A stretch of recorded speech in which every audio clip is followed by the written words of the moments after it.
On peut passer de ce côté alors aussi? Tu veux passer là? Non, on peut passer par là? Oui, par ici. D'accord, je n'ai jamais passé par ici. Ça revient au même, mais sauf quand on tombe plus près là. Ouais, c'est plus près. D'accord.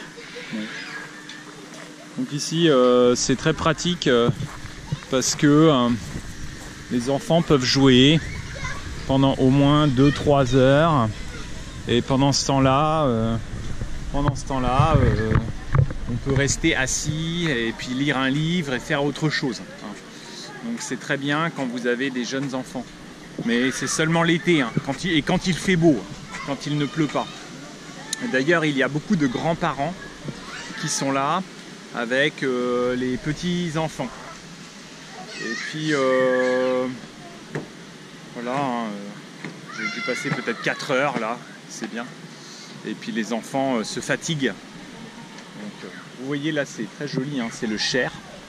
Ici, la ville, c'est la ville de... Le monsieur pêche là-bas, vous avez vu, il pêche. C'est la ville de Romorantin. Donc c'est la sous-préfecture du département. Ce qui est beau dans ce parc, c'est qu'il y a de très grands arbres. Ici, il y avait... c'était quoi comme usine ici, hein, les usines Matra. Qu'est-ce qu'elles faisaient, les usines Matra? Des voitures. Des voitures, d'accord. Et ça a été construit... Ça, avant, c'était les usines ici, je crois. Les ouvriers. Les ouvriers, voilà. Mais depuis que les usines de voitures sont parties, évidemment, ici, il n'y a pas beaucoup d'emplois. Et donc, ouais, c'est une ville pauvre. Voilà. Après, ouais, on voit, il y a quand même beaucoup de grands-parents qui s'occupent des enfants, des petits-enfants. Et c'est le problème de l'éducation en France. En France, les enfants n'ont pas cours le mercredi. Donc le mercredi, il faut s'occuper de l'enfant ou le mettre à la garderie. Et souvent, il faut payer pour la garderie ou il faut trouver des places. Et puis, il y a beaucoup de vacances, souvent des vacances scolaires. Quand ce sont les vacances scolaires, il faut s'occuper des enfants ou alors les mettre en camp de vacances, colonie de vacances. Heureusement, si vous avez un bas revenu, ça va être gratuit ou alors moins cher. Et vous voyez, hein, c'est joli ici, mais c'est joli hein, parce qu'il y a des beaux arbres. Voilà. Sinon, l'éducation en France avant, c'était très bien. Hein. C'était une des meilleures éducations au monde, je pense. Mais c'est un système quand même qui va, qui s'effondre aujourd'hui, c'est vrai.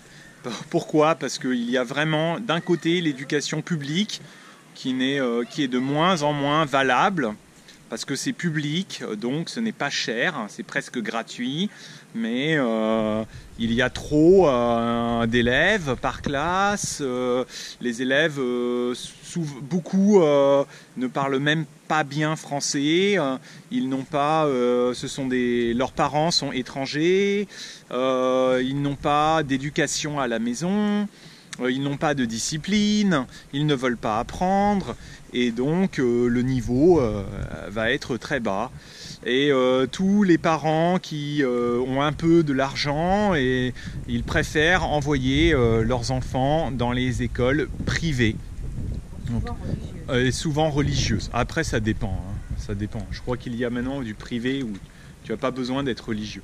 Après, il y a aussi des gens qui vont préférer l'école privée parce que cela correspond à leur identité culturelle. Par exemple, en France, il y a beaucoup de musulmans qui vont envoyer leurs enfants dans des écoles privées pour les musulmans. Donc ça aussi. Hein. Mais oui, les juifs aussi. Ouais. Les juifs ils vont avoir des écoles. Les musulmans, on dit les écoles coraniques, et sinon des écoles judaïques. Je sais pas. Si c'est comme ça. Donc voilà. Après, c'est surtout. Vous voyez, ici c'est une ville moyenâgeuse, c'est très joli cette église. C'est pas une église d'ailleurs, c'est une petite église. Mais oui, c'est des maisons du Moyen-Âge, surtout ces maisons-là ici. Donc on dit ce sont des maisons à colombage. c'est-à-dire, vous voyez, s'il y a le bois et les étages sont... Ça, c'est beaucoup plus récent, vous voyez, ça c'est plus maison peut-être après la Renaissance, 19e siècle, même après peut-être. Et ça, c'est un autre style encore, celui-ci avec les briques. Je dirais, c'est un peu les maisons ouvrières, hein.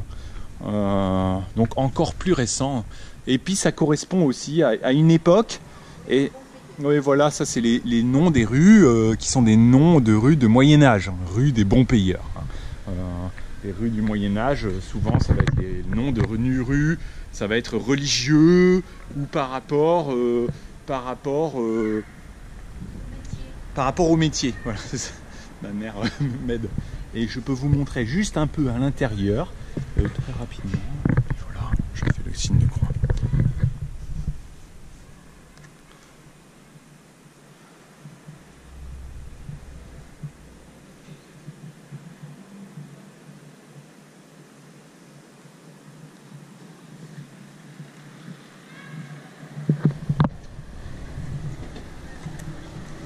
Voilà, donc aujourd'hui je pense qu'il y a, l'église est ouverte, donc je pense qu'il y a peut-être un hospice, hein, une cérémonie.